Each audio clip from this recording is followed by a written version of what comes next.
Coach Guard, can we... I didn't mean to startle you, I'm sorry. Can we get a quick interview for the Dynasty? This is the keeper selection special. Where's the fucking guard dog? I was actually going to ask you the same thing. We were expecting both of you, but one guard we'll settle with one guard. He's MIA again. Apparently. It's okay. Is this a good time? Well, we're just going to have to do it without the guard dog. And how? Let's start it off with first how you feel about being the first team that is co-managed by two coaches. That's a first in Dynasty history, and the rest of the league is wondering how you guys are going to handle your coaching strategy. Well, I think that we're really excited about the opportunity to meld two fantastic minds together. If you take what the guard dog has accomplished the past couple of years, coupled with my prowess and research background, we are expecting no less than to win the Dynasty Bowl. Well said. The guard dog came so close last year. So close. Painfully close. He made it to the Dynasty Bowl. He had a storied season, only to lose it. How has he recovered since then? I don't think he has. To be honest with you, I have hardly seen him since. He's just put his head between his legs, and he's in Boston, and I don't know. It's a sad story. Really? Yeah, it is. Yeah. Well, let's hope you guys can work through that drama and just, have a great Dynasty 8. Let's talk about the draft. Are you guys have any plans to work together as a team of coaches to ensure that you aren't pelted with Nerf bullets? No, not at all. I think we are diametrically opposed to what we want to accomplish this year, so it should be a very interesting draft process. For example, he wants to take as our #1 choice some asshole from Cleveland. Peyton Manning? No. Peyton Hillis, that's it. That's it, Peyton Hillis, Yeah. the running back from the Cleveland Browns. Yeah, he wants to take him. Some white guy. I mean, whoever heard of such a thing? But that's what we're going to do. We are going to take Peyton Hillis as our first choice. There it is. Another keeper kept. Peyton Hillis.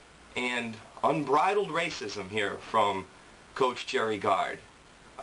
Thank you very much for your time, Coach Guard. I always have a great time seeing you and your mustache. Well, it's my pleasure. Sorry for the rest of you guys. I hope your season isn't too disappointing. But I think you're going to be sucking guard dog and Iron Man dust all season. Have fun. Thank you very much, Coach Guard. Now, let's bring it over to Eric, who is at the Brutal Deluxe camp, about to interview Coach Brandon McDowell. Take it away, Scoopa! Thanks, John. I'm Eric. Wow, those guards certainly sound like they know what they're talking about. Well, as you can see, I'm standing here at Coach Brandon McDowell, Brutal Deluxe's offices. Now, Coach McDowell had quite the successful losing rookie season last year. Successful in the sense that Coach McDowell put up some monster numbers. But those monster numbers certainly didn't equivalent into wins because he only went 5-10. Now, Coach McDowell is preparing for his sophomore season by crunching some numbers and really taking the time he needs to figure out who he wants to keep for a keeper player. It is not an easy decision for most coaches. Now, we actually have some footage which will break down and show what Coach McDowell has been going through over the past month and trying to determine who he's going to keep for his keeper player. Let's take a look.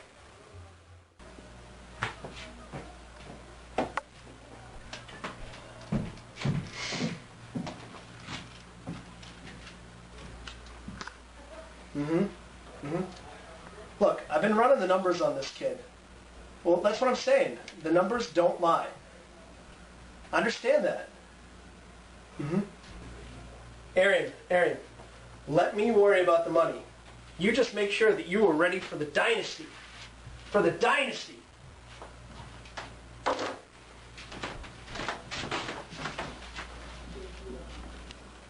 Wow. Well, Coach McDowell certainly has been going through some serious shit and trying to determine who he's going to keep. I guess now's a better time than ever.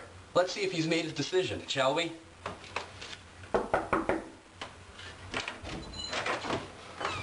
Coach McDowell, welcome. All right, thank you. Thank you for joining. Yes, we're live here on the Jumbo Donuts Dynasty 8 Keeper Selection Show. I appreciate you joining us here today. Good to be here. You look good. Thank you. Yes. The first question I'd like to ask you is, before we get into you determining and letting us all know here who your keeper player is going to be, is we just saw some footage of what you just went through over the past month and trying to figure out who the hell you're going to keep. Didn't look pretty, not going to lie. Can you talk to us a little bit about how that experience was for you? It was tiresome. I mean, as you guys know, I typically do about 500 to 700 drafts or mock drafts every year in preparation for my draft. So, it felt normal to me. I didn't do any more last year, so I feel pretty good about it. Very good, very good. Well, without further ado, I think we should go ahead and let the world know here what Brutal Deluxe's keeper player is going to be. Have you made your decision, sir? Yes. After many hours on the phone with a few different parties, we've decided that we will be keeping Arian Foster this year. There it is, Arian Foster. Well, Mr. McDowell, Arian Foster certainly did come out of nowhere last year for you. I believe you drafted him in, what was the 4th round last year? 4th round, that's Yep. right. And we felt like he was a steal then, so. Well, you were a bit ahead of the curve there. He was a couple of rounds earlier than everyone else thought he was going to go. So now, do you feel that Mr. Foster is going to be able to duplicate and replicate what he did for you last year, which is essentially be the #1 fantasy running back in the world? Absolutely.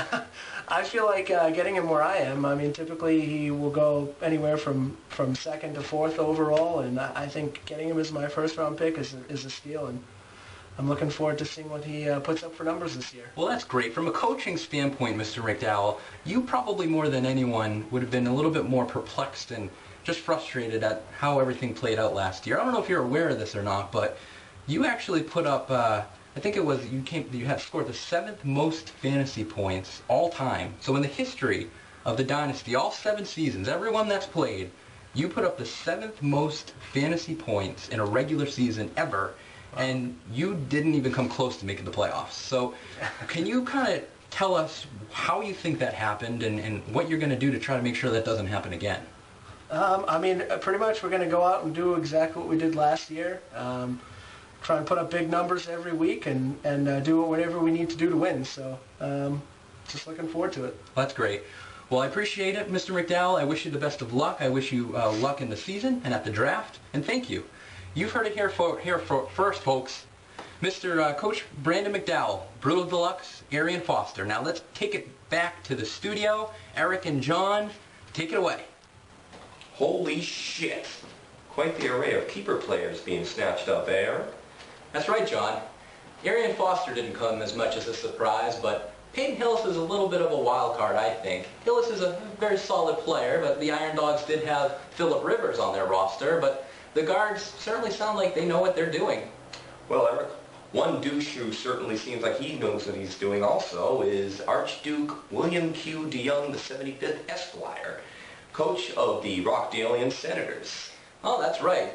Now, unfortunately, Coach Will is the only coach that does live out of state, so we weren't able to send a reporter his way, but fortunately for us, Coach Will did send released a statement here this evening, just a breaking statement here, and I'd like to read it to you fine fellas here today. Here we go.